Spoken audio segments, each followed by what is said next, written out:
So makakaupo na po ang bawat isa. Binabati ko rin yung mga nasa online.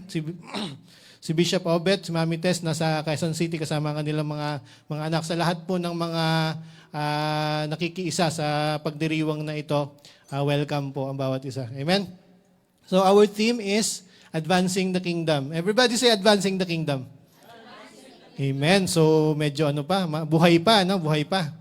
So pag sinabing advancing the kingdom, yung theme natin dito sa Matthew 11 verse 12, sabi diyan, from the days of John the Baptist until now, the kingdom of heaven has been forcefully advancing and forceful men lay holds on it. Ano ba itong ibig sabihin ng kingdom? Ano ba itong kingdom na kanina pa mini-mention mula pa sa kanta, and this kingdom will know no ends, and the advancing of the kingdom. Ano ba itong kingdom na to? Kingdom of ano ba to? Amen? So, gusto kong umpisahan sa definition muna ng kingdom para malinawan tayo lahat. Yung kingdom na tinutukoy ko dito is not the kingdom that is patterned dito sa world.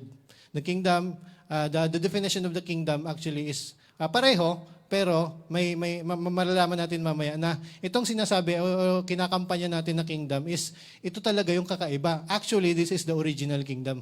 Yung mga kingdom ng world, ng earth na create is just a pattern o kaya it's just a imitation kung pwede natin sabihin ganun. Amen? The kingdom is the governing of influence of a king. Tandaan natin king. Kapag may kingdom, may king. The governing influence of a king over a territory, impacting it with his personal will, purpose, and intent that produce moral, values, nature. This is the king's desire for his citizen. So, ibig sabihin, kapag sinabing kingdom, merong king. At yung king, ang gusto mangyari ng king, na kung ano yung will niya, kung ano yung kalooban niya, yun yung magaganap sa kanyang nasasakupan. So, naunawaan po natin, kingdom is not a geographical place, yung tinutukoy natin dito. Hindi ito yung parang baka nag-i-imagine kayo pag sinabing kingdom, may malaking tower, may flag, tapos maraming sundalo. Ang sinasabi natin kingdom dito is the ruling. Amen? Yung gobyerno. Amen? So, kingdom, God, ang Diyos natin, He did not create or establish religion from the very beginning. Maybe some of you were shocked with that statement, pero totoo mga kapatid. Sa dinami-dami ng religion ngayon sa buong mundo, hindi mo na alam kung alin yung paniniwalaan mo. Di ba? Agree kayo doon? Sino ba talaga yung totoo? Sino ba talaga yung nagsasabi? Sa totoo lang mga kapatid, God did not intend to create or establish a religion. From the very beginning, ang create niya talaga is kingdom. Sa Genesis, nung create niya ang tao, the attitude pala of the king is, normally sa king, he wants to extend his territory. So, the king or God is spiritual, he wants to extend his kingdom as a physical. Kaya tayo, physical. Meron tayong laman, meron tayong nahahawakan natin ang bawat isa. Nahahawakan natin yung mga bagay-bagay because this is physical. But sabi sa Bible, God is spirit. He extended in his territory as physical. Tayo yun. Ito na unawaan po natin mga kapatid. So, nung create niya ang mundo, He create birds of the sea, birds of the air, baka mamali tayo doon, fish of the sea, and all the living creatures that creep in the ground. Nung create niya yon, in-appoint niya or nag-create din siya ng mag-manage, which is tayo yun. Sabi niya, sabi dun sa Genesis, God created mankind on His own image. Naniniwala ba kayong kawangis tayo ng Diyos? Pag yung mga naniniwalang hindi kayo kawangis ng Diyos, baka yung monkey yung kawangis nyo. Huwag kayong papayag. Amen? Tayong lahat create sa image ni Lord. Ang purpose ni Lord is, as king, gusto niya ang mamahala dito sa physical is yung kawangis niya, ka-image niya. Kaya kung nag-create siya ng image niya, tayo yon to manage or to rule or to have dominion doon sa creation niya. So maliwanag po tayo doon mga kapatid. In the beginning, doon sa kay Adam tsaka kay Adan, he did not really create a religion. Tayo, ang dami-daming nating nalalamang mga relihiyon. Focus na focus tayo sa relihiyon. Pero pag talagang pinuntahan at binasa natin yung salita ng Diyos sa Bible, sa Genesis pa lang, never na nagtatag siya ng relihiyon. Do we agree on that? Kung hindi, basahin natin yung Genesis. Amen? So mga kapatid, when you read the Bible, kailangan may sundan kang tinatawag na trend.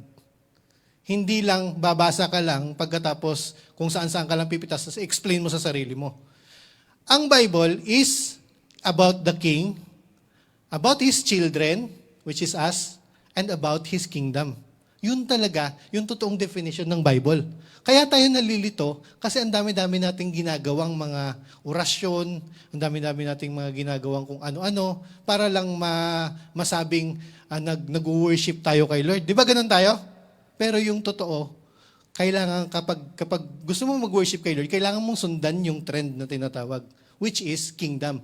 Kingdom, yung magko-connect doon sa mga question mark nyo, sa gap, ang kaharian ng Diyos, hindi relihiyon. Pag ang relihiyon, yung trend na pagsusundan ninyo from Genesis to Revelation, malilito kayo, mag-aaway-aaway tayo kasi may relihiyon na magaling, may relihiyon na ganito, may magaling makapagdebate, may magaling kung ano-anong ginagawa, magaling mag-explain. Pero ang totoo, walang o bihira ang nangangaral ng kaharian. Which is, yun yung pinapangaral ni Kristo. Sabi ni Kristo, the kingdom is near. Repent, for the kingdom is at hand. I will preach the kingdom to other nations. Lahat, pag si Kristo yung tatanungin mo, sunod siya. Kingdom, kingdom. Pero tayo, ang dami-dami nating mga issue. Ayokong maniwala dyan. Pero, sabi, kailangan nating i-preach yung kingdom. Malalaman natin mamaya. So, punta muna tayo ulit. Konting history ulit. Huwag kayong mag-alala, madali lang to. From the Old Testament, I want you to understand two words, o kaya matandaan nyo yung two words na to. The law and the prophets. Everybody say law and prophets. Law and prophets. Ayan, gising pa. Sa Old Testament, kapag gusto makipag-communicate ni Lord sa tao, He uses law and prophets. Si Moses, nung kinausap siya ni Lord sa Mount Sinai, nagbigay siya ng mga batas, mga tuntunin. Amen? Even the 10 Commandments, inilagay niya doon. Binigay niya sa tao. And also, He uses prophets, mga propeta, para kausapin ang tao. Hindi siya dumidirekta na siya yung magsasalita, tapos lahat ng tao makakarinig. Trinay niya yun one time. Sa Mount Sinai. Sa Mount Sinai, pinalibutan ng kidlat, kulog, at lahat ng mga, parang nakakamangha talaga, clouds of basa. Andun lahat, sabi ni Lord, paakyatin mo dito lahat ng mga tao, kakausapin ko. Natakot sila. Sabi nila, ng mga Israelita, Moises, ikaw na lang ang umakyat dun. Takot kami.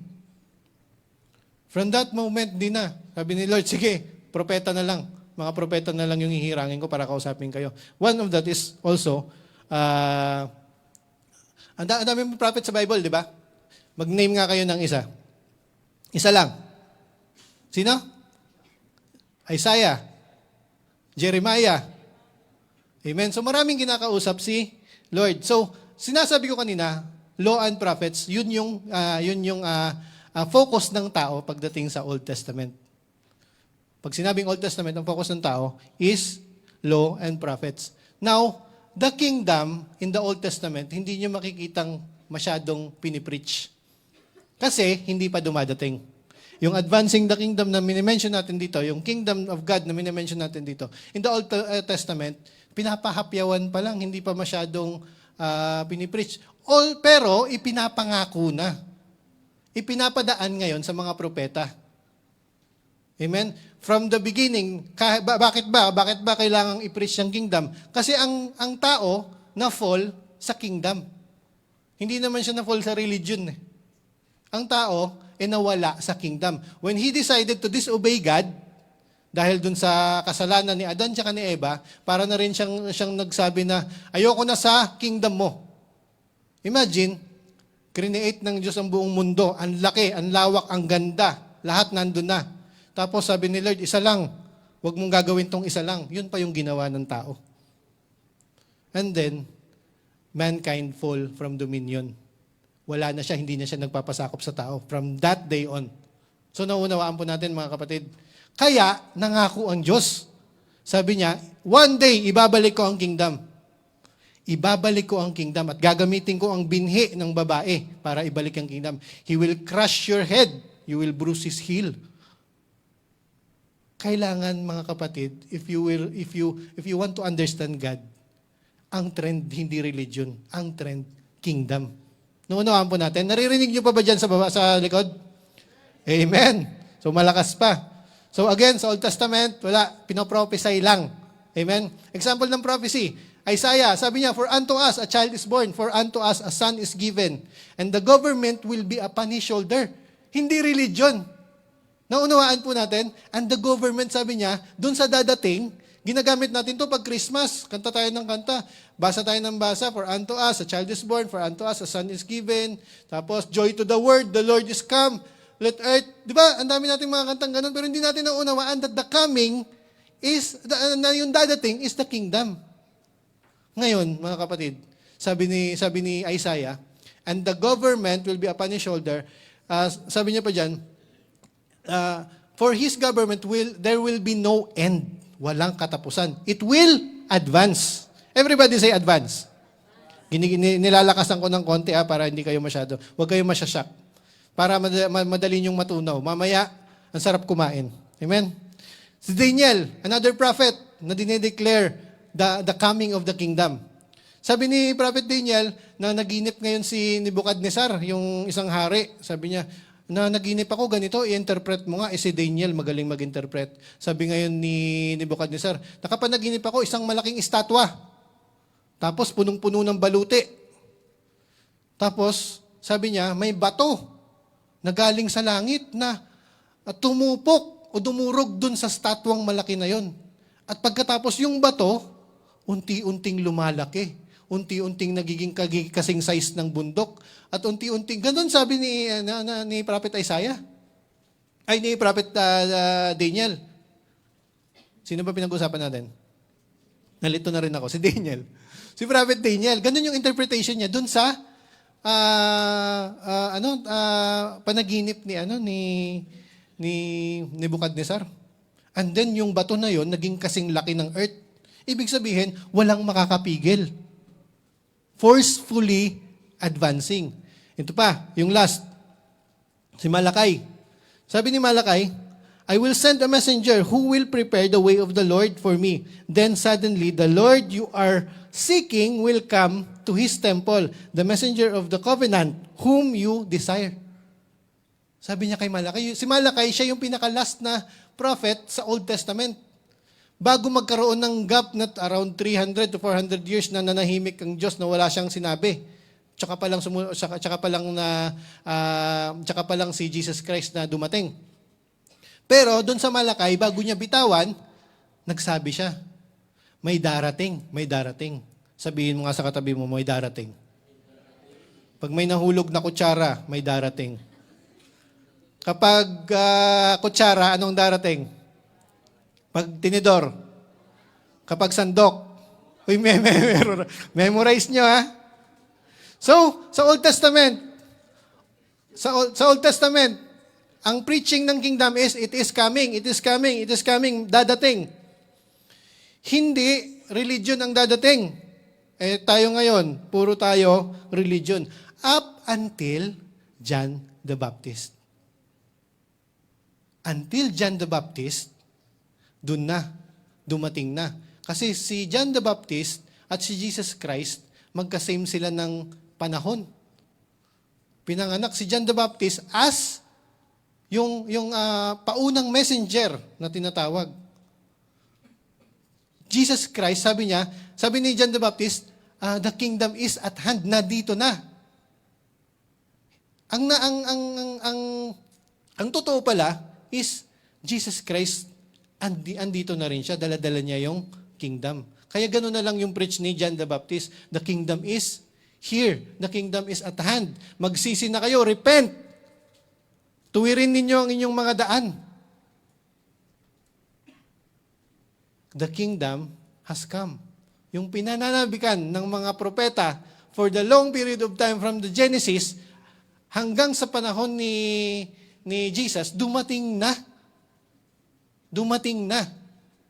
Ano ngayon ang ginagawa ng tao? Kasi dumating na. Walang pakialam ang tao. Kapag may dumating sa iyo na napaka-importanting bagay o pinaka-importanting hinaantay mo, yung pinirmahan na sa bangko, dumating. Ano sa tingin mo yung yung mararamdaman mo? Masaya ka, 'di ba? Inaantay mo eh. Pero yung inaantay nung buong tribo, yung buong Israel, nation ng Israel dumating na. Pero wala lang sa kanila. Sad. Amen. Up until John the Baptist. Pareho sila ng preaching ni Jesus. John the Baptist, by the way, pakilala muna natin ng konti. John the Baptist is the cousin of Jesus. John the Baptist is the prophet. Si John the Baptist is so special. Or sabihin natin hindi masyado. Special lang. John the Baptist is special, pero sabi sa kanya ni Jesus, John the Baptist is the greatest among all the prophets. Bakit kaya? Ano sa tingin nyo? Bakit? Base doon sa mga pinag-usapan natin kanina.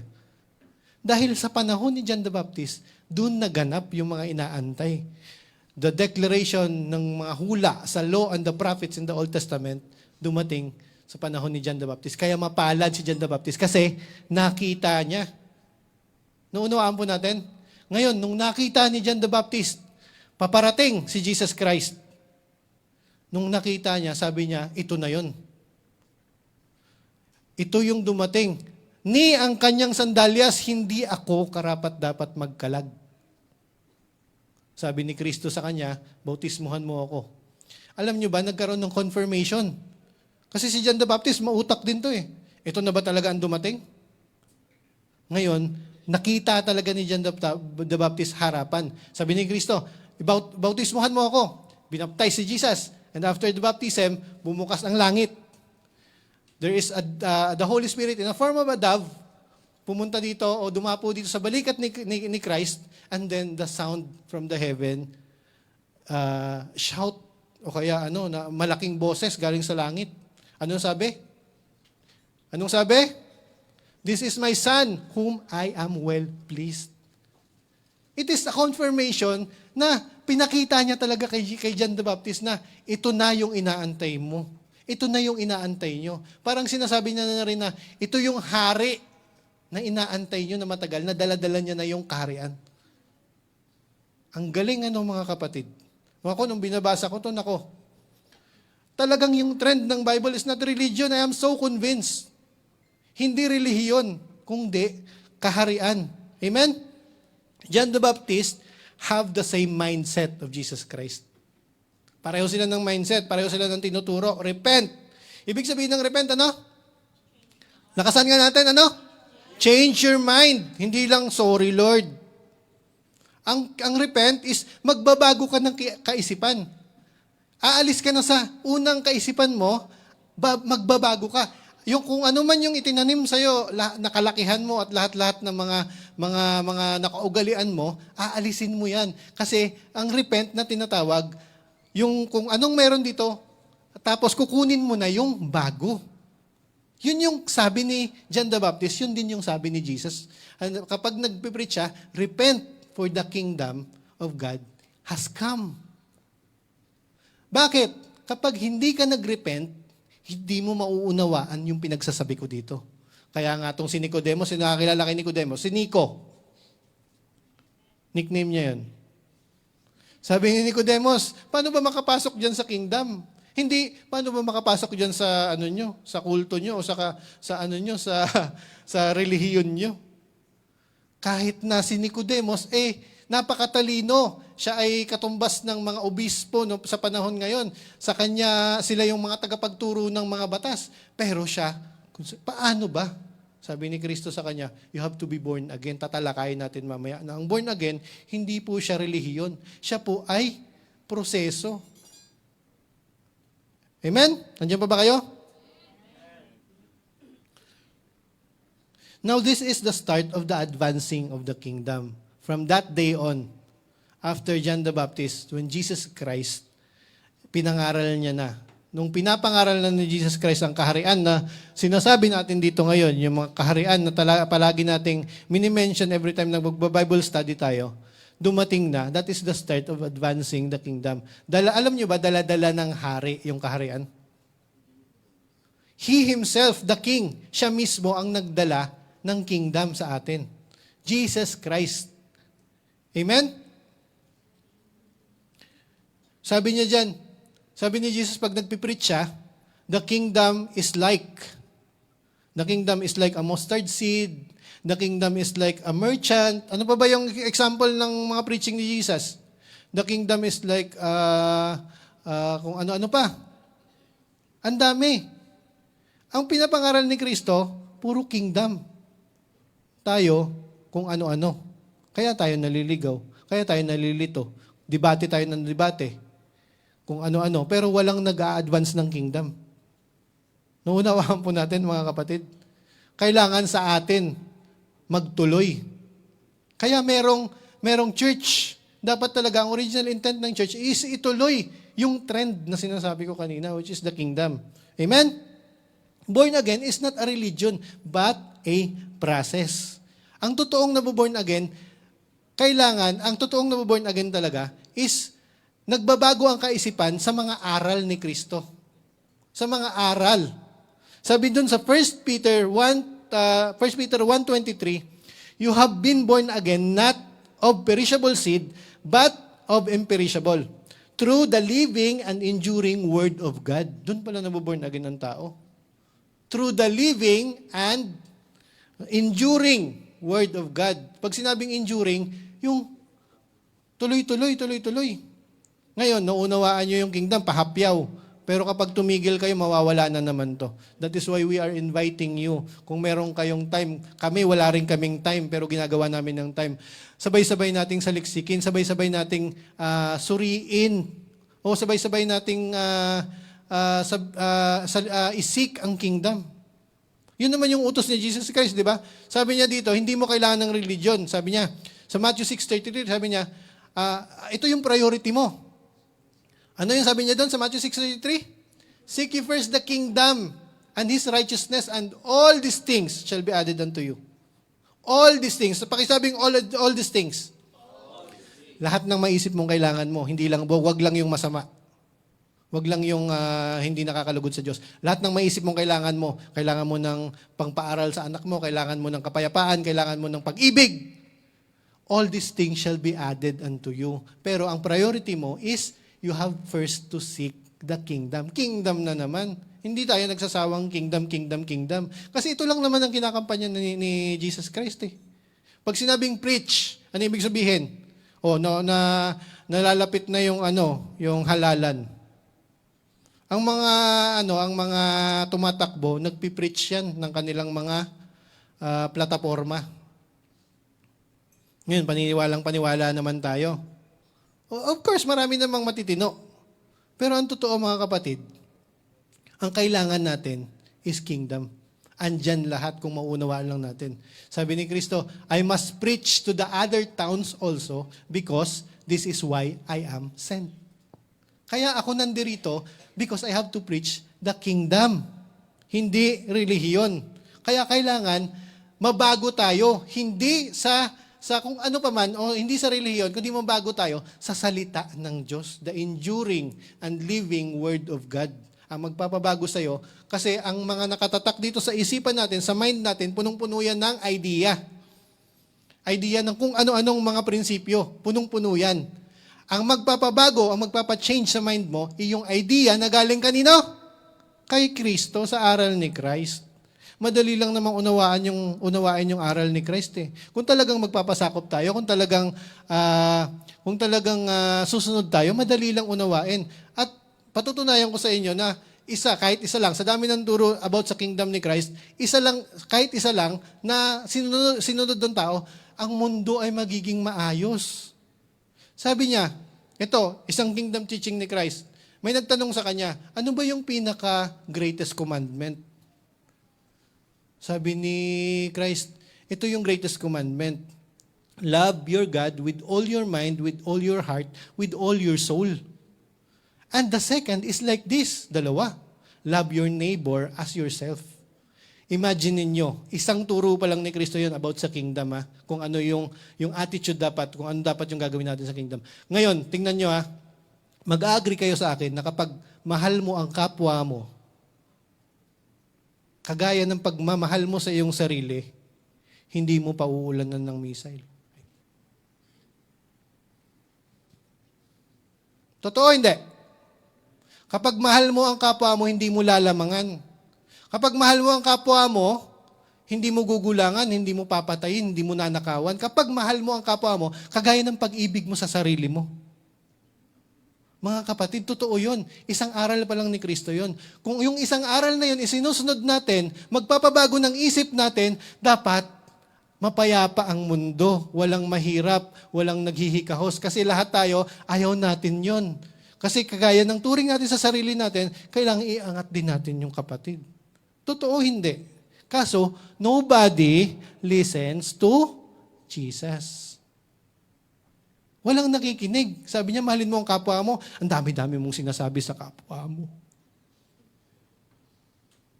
Wala namang ginagawa. Napadaan lang. Sinabihan mo ng, alam mo ba yun?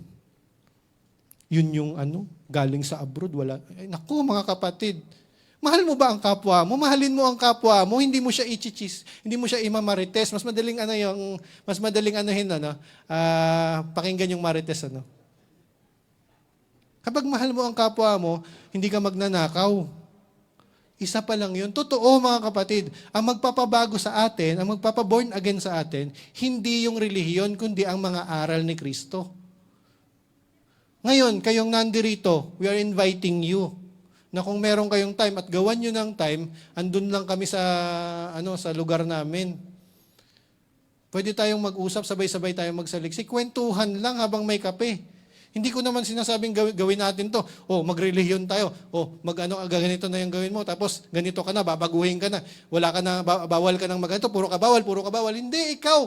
Ikaw dapat yung kusang aalis dun sa kaisipan na yun. Kapag naunawaan mo, hindi pilit. Amen?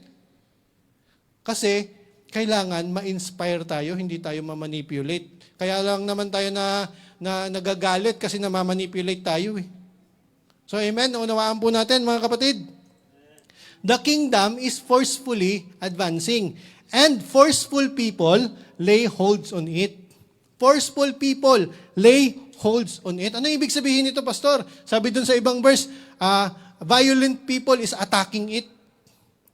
Hindi ibig sabihin na yung kingdom is inaatake ng kaaway. Alam niyo yung totoo?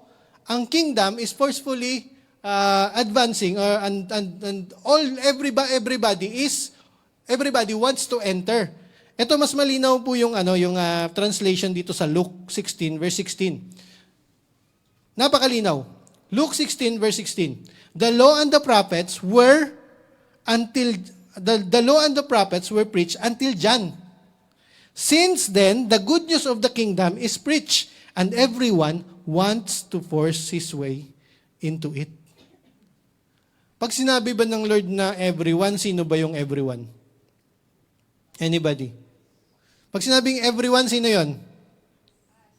Mangilan-ngilan lang? O everyone? Tayo ba dito lahat? Everyone ba tayo? Tama ba yung term ko? Lahat tayo. We are forcefully we want to enter the kingdom, sabi dun sa Luke. We are forcing our way into the kingdom. Sa papaanong paraan? Tanungin kita. Magtatanong ako sa inyo. Bakit kayo nag-abroad? Isang sagot lang, isang sagot. Gusto kong marinig ng kahit isa lang. Bakit kayo nag-abroad? Si Ate Angel na lang. Bakit ka nag-abroad, Ate Angel? Bakit? Work. Ano pa? Ano pang reason bakit nandirito ka? Pinaka-main reason. Ito, dalaga pa to wala pang problema to Doon tayo sa medyo may mga kabigatan. Doon, si ate. Ate. Dalaga din ba to si ate? Bakit ba si ate, anong name ni ate? Ate Ann, bakit po kayo nag-abroad? Yung pinaka main reason nyo ng pinaka-umpisa, bakit kayo nag-abroad? For success. Patutunayan ko sa inyo na we are all forcing to enter the kingdom. Sabi ni Ate Ann, he is looking for success. Alam nyo ba that kingdom offers success? The kingdom of God. Lahat ng mga problema nyo sa buhay, ino-offer ng kingdom. Kaya nga sinabi niya doon, seek ye first the kingdom, and all these things shall be added unto you. Hindi mo lang alam. Kingdom talaga ang solusyon sa problema mo. Ikaw, kingdom, sa yung katabi mo, tingnan mo. Sabihin mo, kingdom ang solusyon. Hindi relihiyon ang solusyon. Kasi, totoo, kung matino ang gobyerno natin, hindi ko sa sinisiraan na, pero kung okay tayo, okay yung government natin, mag-abroad ba tayo? Mag-abroad pa rin kayo? Maliban sa mag-travel na lang. Mas gusto natin sa Pilipinas, di ba? Kayo, di ba? Mas gusto natin sa Pilipinas. Kung okay yung government natin, kung doon natin nakukuha yung sinasabi ni atin na success, hindi tayo aalis doon. Dapat doon lang tayo. May problema. Ang problema is government. Mali ang, kahit na ano, ganito kasi, kahit anong klase, kahit gaano kagaling ang ilagay nating leader, hindi yan ang solusyon sa problema natin. Ang solusyon ay yung daladala ng hari. Ang daladala ng hari ay kaharian. Ito ang kailangan nyo. Kaya niya sinasabi, repent, the kingdom is coming. Kunin nyo tong kingdom, ito ang kailangan nyo. Wala kayong ibang priority dapat para sa buhay nyo, kundi to take this teaching of the kingdom. Kasi dito kayo magiging successful. Dito kayo maging mapayapa. Alam nyo, ang United Nation, meron lang isang goal. Ang goal ng United Nation is to have peace. Pero sa tinagal-tagal na ng UN, meron bang peace? 2 weeks ago, may peace ba? Wala. Magulo. Ang totoo, mga kapatid, the solution in every problem na meron tayo is no other than the kingdom, yung dala-dala ni Jesus Christ. And all of us is forcing to go into that kingdom. Hindi lang natin alam na kay Lord mo pala hahanapin. Kaya hinahanap natin sa kung saan-saan, di ba? Shot tayo para maging makalimutan natin ng problema. Doon natin hinahanap yung makakapag-satisfy sa atin.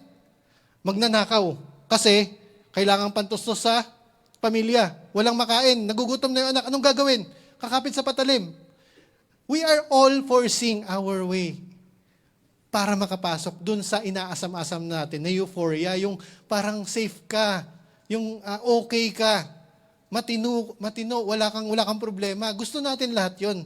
At yun yung offer ni Kristo. On the earth, walang perfect na government. Even yung democracy na pinag-isipan ng pinakamatatalinос ng mga Griego na yan, even the democratic kind of government, pumapalpak. Only the kingdom of God is the solution. Naunawaan po ba natin? Palakpakan nga muna natin si Lord. Now, gusto kong pasimplihin. Paano ba tayo makakapasok sa kaharian ng Diyos? Sa kingdom na to na tinatawag. Kanina pa natin minimension. Paano tayo makakapasok? Paano natin makukuha to? Sabihin nyo, paano po? Ay, mahina. Paano po? Wala ba kayong tanong? Hindi ba kayo nagtatanong na, paano kaya masusolusyonan yung mga problema ko sa buhay? Isa lang, mga kapatid, kung paano tayo makakapasok sa kingdom of God. Available po ang kingdom of God if you will seek, understand the teaching of Jesus Christ. Andyan. Sabihin mo sa katabi mo, andyan. Hindi lang natin binabasa, wala tayong pakialam. Because we are very deluded sa tinatawag na relihiyon,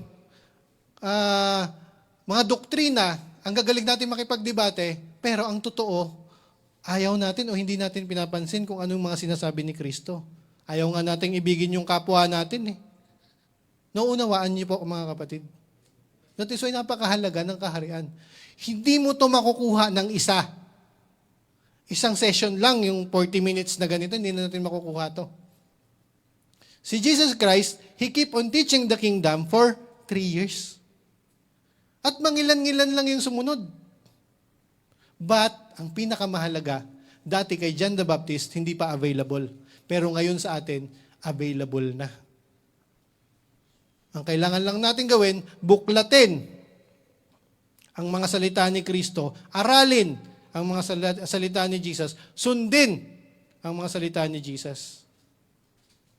Alam nyo ba, merong confirmation. Yung law and the prophets that Jesus is the Messiah, He is the King that is coming, nadala-dala niya yung kingdom.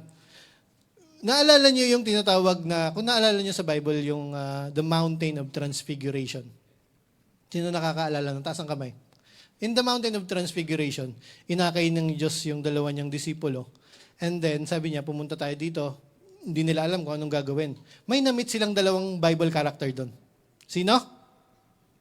Anybody? Si Moses and si Elijah. Moses and Elijah. Sa dinami-dami ng Bible character na may mga mahuhusay pa. Sila David, di ba? Sino pa yung mga magagaling? Sila Abraham.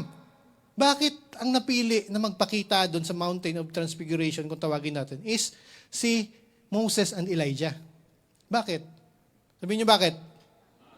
Ginagawa ko to para hindi kayo antukin. Moses is the representation of the law. Ang law, necessary para gumawa ng batas. That is the backbone of the country. Moses is the representation of the law.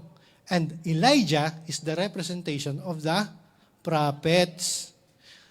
In the Mountain of Transfiguration, actually, pwede nating sabihin, pagpapasa ng task.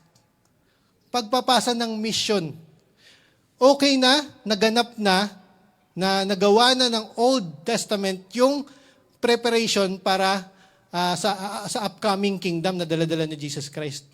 Naganap niya na, nagawa niya na. Si Moses and si Elijah, we can say that they already served their purpose. Kaya nga sabi ni Christ, the old has gone, the new has come. Ito na, dito na tayo mag-focus. Sa kingdom na tayo mag-focus ngayon. Hindi ko sinasabing baliwala na natin yung mga utos, kailangan nating sundin yan. Just check the morality na kailangan natin na dapat sa moralidad tayo ng Diyos. Hindi ko sinasabing wag na nating baliwalain na natin o alisin na natin yan. Pero tapos na yung purpose nun. Sa aral pa lang ni Kristo, andyan na lahat. Binuod niya na nga eh. Pero nakipagdebate tayo kung sino yung magaling, sino yung pinakamahusay, kung alin yung aral na nasusundin natin. Pero ang totoo, isa lang ang kinakampanya ni Jesus. Ano yon? Kingdom. Ano yon? Kingdom. The kingdom of God. And it is forcefully advancing. Marami nang sumira, marami nang nagtangka sa history na burahin yung Bible. Sunugin at lahat-lahat. Alisin ang kingdom gospel sa mundo. Pero, never nagtagumpay. Alam niyo kung bakit? Because it is forcefully advancing. No one can stop the kingdom.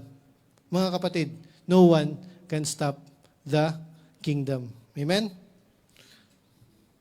Dito tayo magwawakas. Meron tayong dapat gawin. Meron tayong dapat gawin. Tayo ng mga nakaunawa sa sinasabi natin dito, sa mga aral na natutunan natin dito, meron tayong dapat gawin. We have to transform our minds. Kapag hindi ka nag-transform ng minds, hindi mo mauunawaan yung mga aral ni Kristo. There are difference between na curious kaysa sa sumunod. Yung na-curious lang, ano nangyari dyan? Pero hindi naman sumunod. Si Nicodemus, walang record na sumunod. Sabi ni Nicodemus, paano ba makakapasok? O ganito, makakapasok. Di ko alam kung sumunod, di natin sure. Walang record sa Bible. Etong si Paul, si Pablo. Si Pablo, yung kasing level siya ni Nicodemus pagdating sa katalinuhan. Lahat ng prinsipyo, lahat ng talino ng batas nasa kanya. Pero si Pablo lang ang sumunod. Pag ikinumpir mo yung dalawang na yon na matalino, ang isa, iniwan yung lahat ng natutunan niya para kunin tong bago. Pero yung isa, hindi natin sure. Pero karamihan sa atin, nakikinig lang, curious lang. Pero hindi talaga inaalis yung dating kaisipan na relihiyoso pa rin hanggang ngayon. Hindi po ako nagagalit. Bati po tayo mga kapatid. We have to change our mind. This is the only way para ma-advance yung kingdom sa buhay natin. We have to change our mind. At yung aim high po is available kung gusto nyo po. Sabay-sabay tayong magbago ng kaisipan. Sabay-sabay tayo. Samahan nyo kami. Ate, samahan nyo po kami. Andyan lang po kami sa Doha lang din po kami. Samahan nyo po kami. May nag-aanyaya sa inyo. Pagbigyan nyo, mga kapatid. Ang binibigay na pala sa inyo is yung inahanap nyo na ito na. Ito na. Yun nga lang ninineglect natin. We are not offering, the church, the aim high, is not offering a religion. We are just strictly, or we are just, andito lang tayo, nakapokus lang tayo sa Constitution nga yung tawag natin sa Bible. Because andito yung mga promises ni Lord. Amen? So, we have to change our mind. Romans 1, verse 12. Do not conform any longer to the pattern of this world, but be transformed by the renewing of your mind. Then you will be able to test and approve what God's will, His good and pleasing and perfect will. Amen? So, hindi ka masisave kapag hindi ka nagpasakop o hindi mo ginawang Lord si Jesus. Maraming may intriga dito sa sinasabi ko. Kapag hindi mo ginawang Lord si Jesus, imposibleng masave ka. Pwede ba yon? Savior mo si Jesus, pero ang Lord mo si Satanas? Hindi pwede. Kailangan Lord mo si Jesus, tsaka siya ngayon magkakaroon ng access sa buhay mo. Kasi hindi niya aapakan yung free will mo. Magpapasakop ka ba kay Jesus? Willing siyang gawin lahat-lahat para sa'yo. Pero kailangan muna nating magbago ng kaisipan. Let Jesus Christ be our Lord. If you confess with your mouth that Jesus is Lord, and God raised Him from the dead, you will be saved. Tsaka ka palang masisave kapag naging master. Pag sinabing Lord, ibig sabihin owner, master. Amen? Meron tayong dapat gawin. To the kingdom people na mga nakaunawa, maging instrumento po tayo ng advancing the kingdom. Not only our own, kung ano-ano mga gusto nating gawin sa buhay natin. We have to be a part ng pag-a-advance o pagsusulong ng kingdom sa pamamagitan ng transformed mind. To God be the glory. Happy anniversary po sa ating lahat. Maraming salamat po sa lahat ng dumalo.